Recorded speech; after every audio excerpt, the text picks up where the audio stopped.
Hey guys, welcome back to C. In this one, I want to talk about how I've mostly solved arrays. So the first thing I will say is this syntax. It is not permanent, probably. I'm really not sure how I feel about the of keyword, but basically, the way I solved arrays is the same way that, as far as I can tell, Rust solves arrays. So in Rust, your types are essentially, you'd have like, what, I32 comma, and you'd have like 5 of them, and this would create an array, or this would be the type of an array that is like an integer 32, and there's 5 of them. I got rid of the array sort of like Kotlin-like syntax, because to me, if I'm saying like, if I say this, right, that compared to like this is like always going to be just those few extra characters longer. And I'd rather save this like type generic syntax for when I'm actually using type generic stuff. And I'd rather array be reserved for the future. I'd rather this be more like primitive feeling.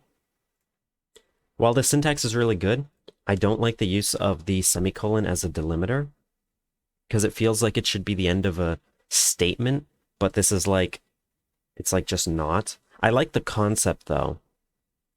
So I also don't know if I like the number being after the type, because if I want to read this, I kind of want to read it in terms of like, it's an array of like 5 integers.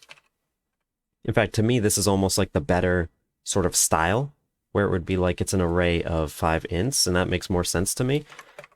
I could even do something like this, right, where it's an array of 5 plus 2 ints. The issue is, when you get custom types, I guess, right, you could have identifiers here. So you could have like name1 for the type, and you can have like name2 for the size, and it's like kind of vague which is which, although it shouldn't be, because conceptually all types should really start with a capital letter, and all like variables should be either all uppercase or lowercase. So to me, that's still kind of okay. So I might end up doing something like this, but for now, what I'm doing is I'm having an of keyword. So it's sort of like saying it's an array with 5 of the type, basically. And so the fundamental way this is going to work is arrays will always know their size at compile time instead of at runtime. The reason they need to know their size is because if you make a heap array, for example, then since I'm automatically freeing this after you make it, once it goes out of scope, I need to know the size of the array. Now for like single arrays, that's not too big of an issue, but when you start talking about multi-dimensional arrays, there's just not enough information to know how many like memory allocation places that you have to free. So you have to keep track of the size, either at runtime or compile time. Compile time is better because it doesn't have a runtime cost, but it's a bit worse in terms of convenience, because it means every time you talk about this array, you have to talk about its size as well. The way that Rust gets around this is by differentiating between arrays and slices, as far as I can tell, because I do not know Rust. I'm mostly just looking at it from an outside perspective and seeing what they sort of do, but it seems to me you can pass arrays and like references to arrays into functions, and you'd have to like keep track of the size, right? So you could have, conceptually in my language, it would be like you'd have a function that takes, I don't know, like a sort function, right? And it would take an array of type 5 of int, and you would have to specify the size so that it knows the size, which in this case probably isn't too big of a deal. Like, this sort of syntax doesn't really matter. But when you're talking about passing in like ownership of the array, that's where it would really matter, because in this function, then it's either going to have to pass the ownership again, or it's going to have to free the memory, so it needs to know the size. Plus, hypothetically, I could add certain checks to make sure that you're accessing it safely if you're using like a compile time constant. So there will be times when I can't check your access. So if you do like, if you get a value from the user and then you pass that value into here, that's a runtime value. I can't check if that's within the bounds. But if you just do this, I can easily check this. And that's at least worth doing, I think, right? So the way that this would be passing an array, but what else you could do in Rust is you could pass a slice. And now the slice would work like the implementation of arrays I had before, and it would store the size at runtime temporarily, right? So what you'd be passing into this function, you'd be constructing a struct, and you'd be passing in the pointer to this array, and you would be taking that compile time size and putting it into the struct declaration as well. So if you had like your array struct, then when you called sort in like C code, it would be something like this, where you would be passing in that like compile time constant size followed by like your pointer to your array or whatever, right? So that's sort of how that will work. Now, I'm not going to implement slices for a while, but in the future, that is the plan, and I think that's going to be good. I'm also mostly okay with this sort of notation, but again, I'm not sure about the of. In the future, I want to do something else that Rust does, which is sort of like easy sort of initializer list creation. So if you make like an i32 of size 5 in Rust, you can then initialize that value. I think it would be something like this in Rust. I don't know like completely. And this would be immutable. Okay, so you could initialize it to something like this. And what this is saying is you should just have, this is directly like equivalent to just writing out 5 zeros. And it's just a shorthand, which I like. I don't like how it looks, but I like how it functions. So suppose I end up keeping the of keyword. What I would want to do is it would be something like you could have 3 of 5, comma, 2 of 1. And that would be equivalent to saying like 5, 5, 5, 1, 1. And that would just be like a quick and dirty shorthand for this. And then you could also in here, you could add like a 4, like a 6. I guess the issue, well, the thing is it's all separated by commas, right? So like this of expression would only make sense in an array initializer. So this is all one argument, and then this is 1, this is 1, this is 1. And it would end up producing something like this. And that would just be like a nice way to sort of construct arrays. Maybe it's a bit more than you really need, but I don't know. It wouldn't be that hard for me to do, and it wouldn't add any cost. So it might be worth doing. Now, what I've had to do, if I get rid of all of this, you can see this has been produced by this code, which I guess I should show that. Nothing changed because it's already the same. But you see how this will work, sort of, at least for now. It's not perfect. I haven't done heap arrays yet. Another thing I should mention is this internal type for your arrays. It can be nullable, but it cannot be heap, because that doesn't make sense to have like a stack array that refers to heap values. The whole thing could be heap, and the whole thing can also be nullable, but the inside could also be nullable. Because you could just have an array that itself can't be null, but points to data that could be null. So I just have to handle all of those like overlaps. But you see, so the way I store the nullable array is I have a nullable any type. I guess I can look at that. And it's kind of exactly what you would expect. It's the same sort of nullable thing, except it's a void pointer, so it can refer to anything. And of course, the fact that it's a void pointer makes it work very well with arrays. So you see, if we just construct this array of 4 4s, we have that initializer list. It then uses this syntax to actually construct it in place and directly assign the pointer. When we make the nullable any, we have to sort of do the exact same thing. We make the nullable any with like the false, and then we actually construct the array right there in that initializer, and as far as I can tell, it should be working just fine. And you can see it knows how many elements there are, because that's really easy. Just like count how many there are. That's not hard to know. I also haven't made arrays of arrays work perfectly fine yet. I'll have to do some extra stuff for that. But you see, something else I've had to do. This should be allowed, right? The size need only be compile time constant. It doesn't need to be an integer literal. Because why should it, right? So that means, how am I supposed to deduce that this thing is 31? Well, I've had to implement a bit of an interpreter in my transpiler. That's how.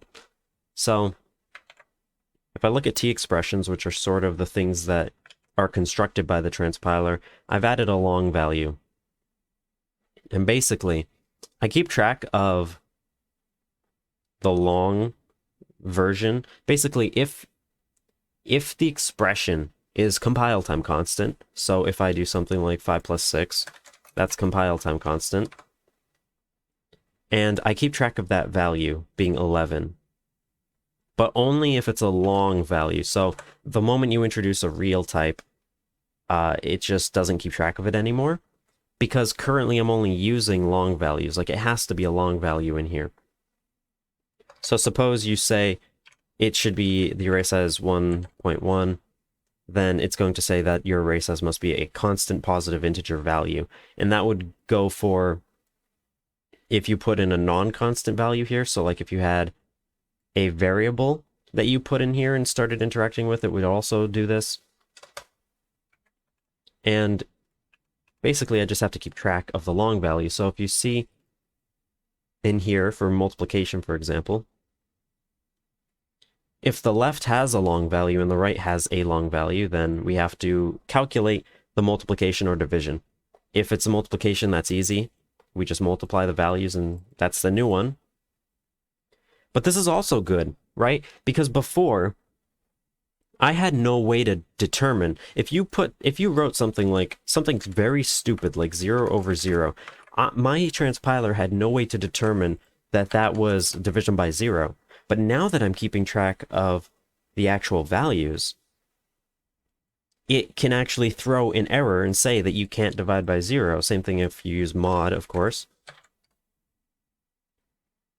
Now, so that's actually a benefit of this, right? So if you divide by 0, I can check that, even if you're not dealing in arrays at all, which is just so useful.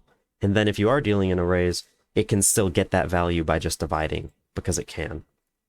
Now, I'm pretty sure if I make this a real value, it won't complain, which is good, because when you do real division, that's complaining because it's an expression in the global scope.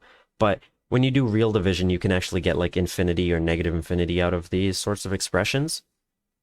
So that's actually good. So it behaves as you'd expect. It's only the integer division that it complains about, just like C, which is perfectly fine by me. So now I have extra checks at runtime or at compile time to make sure that your values kind of make sense.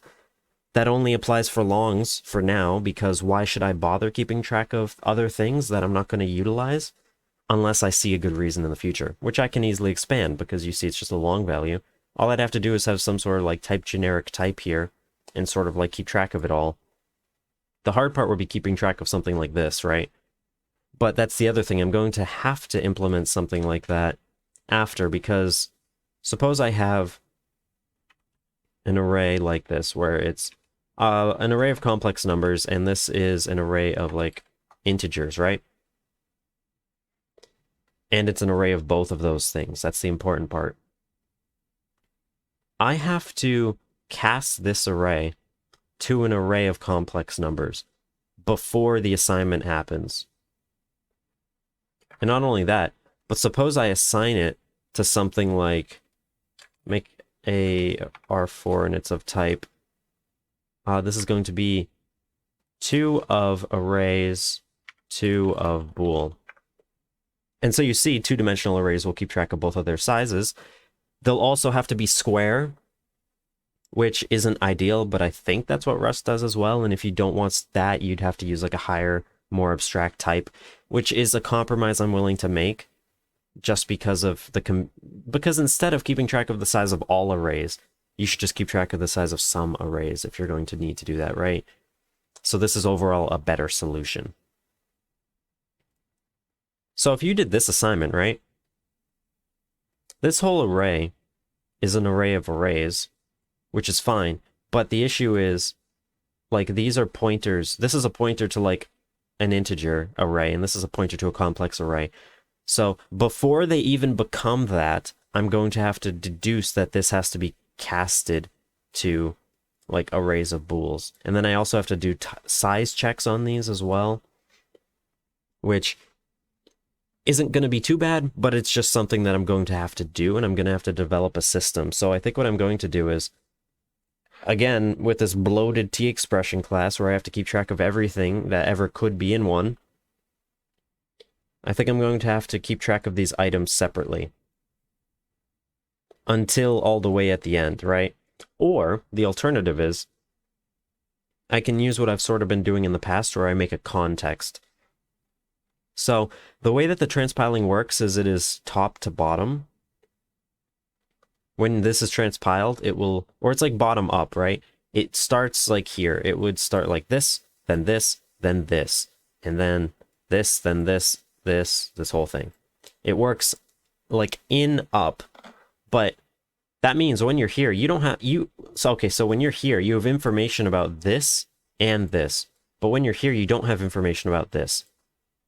So my solution to that is to create a context so that when you start transpiling this, there's context about what this is, so that in internal nodes, it has context about where it exists. So what I'd have to do is when you make this declaration, I'd have to create a context that keeps track of the sizes and types that are expected, so that when I'm in here, I can do it then. I can cast them at that time and do those checks at that time, which I think is probably just how I'll end up doing it. So in terms of arrays, that is basically it, at least for now. The only other thing that's on my mind is C support, because one of the, and by C support, of course, I mean C support. That's my own fault for calling these things the same. One feature I'd love to have in my language is the ability to just say include lib to specify that it's a library, like studio.h, for example. And I could just say this, and it would be equivalent to saying hash include these chevron braces, like that.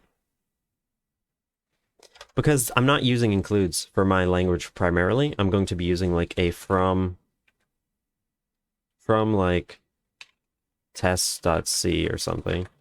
I'd probably not use the C though. I'd use like from test, and it'd be expecting a test file. It would import like something, right? Like a class or whatever, or a struct actually, because I'm not going to do classes. I'm going to have struct and trait, sort of like Rust does, but you could import like a type. And this will automatically do stuff using my publisher, because that's one of the biggest issues with C. And I'm really starting to understand that now. Like, the way the C linker works, when I'm including this standard header, it's like we all sort of know, like, okay, this include is just a preprocessor directive that's going to copy paste the stuff in there into here. But like, that's all it is. Like, this include means nothing. Like, the fact that it would be no different to take, I could take the code, all the function declarations from standard lib, and just paste them into my file, and it would be exactly the same. Because it's all based on name and which objects you actually link to the linker. So what that means is I don't even have to bother with includes in my language, because my publisher, the way it works, suppose you import like a function from something, you can just, when that import happens, all I have to do is like write the declaration in that function or in that file, and then the C linker will figure it out so long as I include them all together. So I don't even have to like bother creating header files and doing stuff like that. I can just write the declarations in. Now again, that's all well and good for mine. And you see, I'm going to have a lot of sort of type checks and things. So obviously, if you have like a function that does something and it takes, let's say it takes a Boolean value, and you pass in like a struct or something, it has to deduce that that isn't valid, right? But the issue is, what about code directly included from C?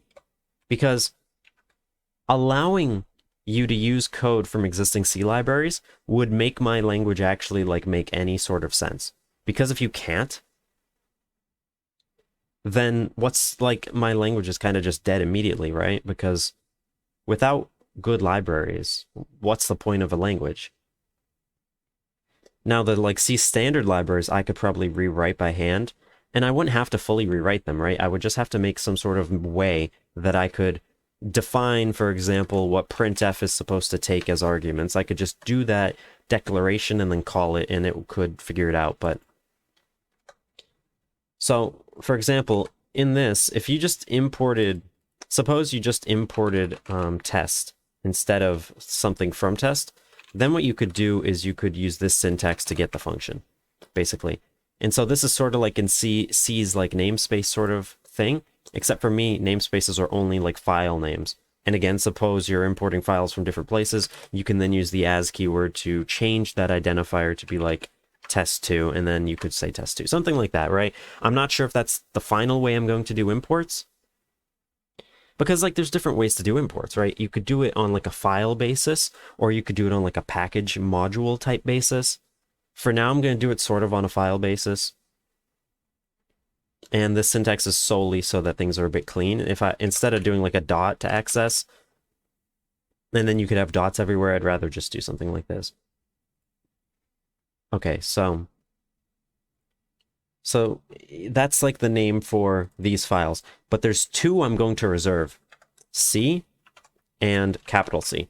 So anytime you would use an include to a C file, you would do something like this. So if you want to access printf after using this include, you'd have to say C::: printf.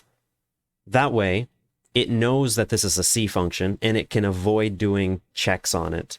Because the issue is, right, I don't think there's any real way for my program to know at compile time that printf, for example, is a function, right? It doesn't even know what it is. It doesn't know that it exists. It just knows you're trying to access it. By using the C thing, you can access anything that you're including. But I think I have to avoid doing any sort of type checks, and I just have to assume that you're right, which could lead to a lot of errors. But of course, if you're looking for errors like that, you could just search up this character and you could find where you did it. It's sort of like the unsafe sort of idea in Rust, where things are almost always safe, but you can declare something unsafe, and then you can do unsafe stuff in there. And if something bad happens, you can look immediately there. If something bad happens here, because of all my type checks not operating, you can check here, and this is where it will have happened. So for example, I could just, there's a few options, right? Either I don't do any checks, and I just assume that whatever this is correct. So you could pass in all sorts of things here, and I just assume that that's correct. And then suppose you want to use this value in an expression. I think I would make you have to explicitly cast it so I get a type. But though there's a few issues, right? So the other alternative to that is you have to sort of just define your method or your function yourself. So you would have to say something like cprintf.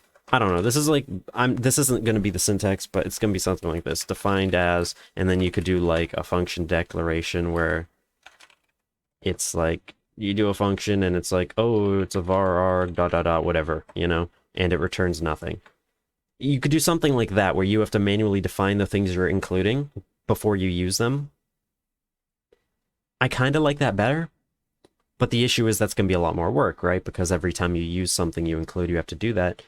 But that's not necessarily true, because if you use something a lot, you can just make one C file, create that library declarations, and then just import that from here, and then you're done, right? It's just like an interface. So like all of that stuff is kind of okay. I don't mind that too bad. The hard part is going to be libraries that use things that I'm not allowing.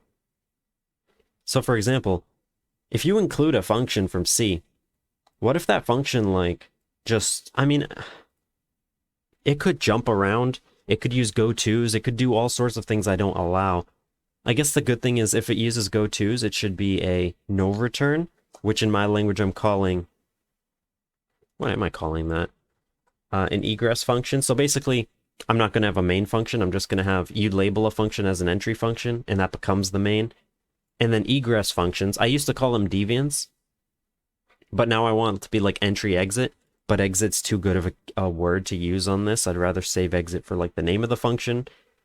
So you could make an egress function that essentially is going to, since you can't use go-tos, the only thing an egress function can really do is it can like exit the program, right? So it would be something like an exit or an abort program, and you would label it like that, and then you would know, okay, this is going to not return control flow back to me probably. Whoops. But yeah, so the big issue is what about like if a function takes like a pointer to a pointer, right? I don't have pointers in my language. How am I going to convert between that? Or what if a function returns a pointer, but they don't specify if it's on the heap or on the stack? And what if, like, there's all sorts of things. Like, what if you have some crazy function that essentially returns a smart pointer that itself will keep track of itself, but my language has no way of knowing that, right? It's just going to decide to free it at some point. It might try and take ownership of something like that, but maybe every time you call the function, it returns the same pointer. So, like, there's a lot of things to think about. I think it's always going to be a bit broken when you use stuff from C libraries. I think all I can do, because not allowing you to use C libraries is like not an option. Like, it just isn't an option. Because if you can't use C libraries at all, then my language is dead, because it's just not going to have library support, because I'm going to be the only one writing them, and I can write stuff like a print or like a string format function or whatever. Like, those I can write, but there's plenty of good C libraries I can't write. So I need to allow some way for users to be able to include C libraries, something like this syntax, which I don't mind too much. And then I think you'll have to just define the thing you're including before you use it, essentially, right? So this include will just do a hash include, but my language won't recognize anything until you actually define what it is. And you would just have to do some sort of define statement to define this as, or it could just be something like define function C printf, and then you give it arguments and a type, right? Like, that's not too bad. That's actually a pretty nice syntax, honestly, I think. Or if you're importing like a pointer or something. The only hard part is, again, what if you define it wrong? You could define it in any sort of way, so it's up to you to actually do it correctly, which I think that's the best thing I can do, right? That's how C works. The whole reason C is so fast is because it doesn't do checks in case the programmer's stupid. It just assumes you know what you're doing.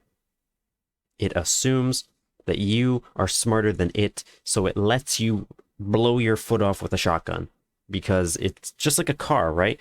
A car can drive off. You can drive yourself off a cliff in a car. The car doesn't prevent you from doing that. It just assumes that you won't. I mean, some cars, I suppose, might stop you, but a lot of cars won't. And those are going to be the ones that are better to drive because you have more control. And most people don't drive off of cliffs most of the time. So, I don't know. I'll have to figure that out, but that's kind of further down the road. I'm kind of fine with making a single file work and then worry about the publisher to actually link things together and import them. And like I said, importing things from mine is actually pretty easy, because essentially what I'm doing is in my publisher, when you label something as public, because you can't import anything from any file ever unless it's explicitly labeled as public.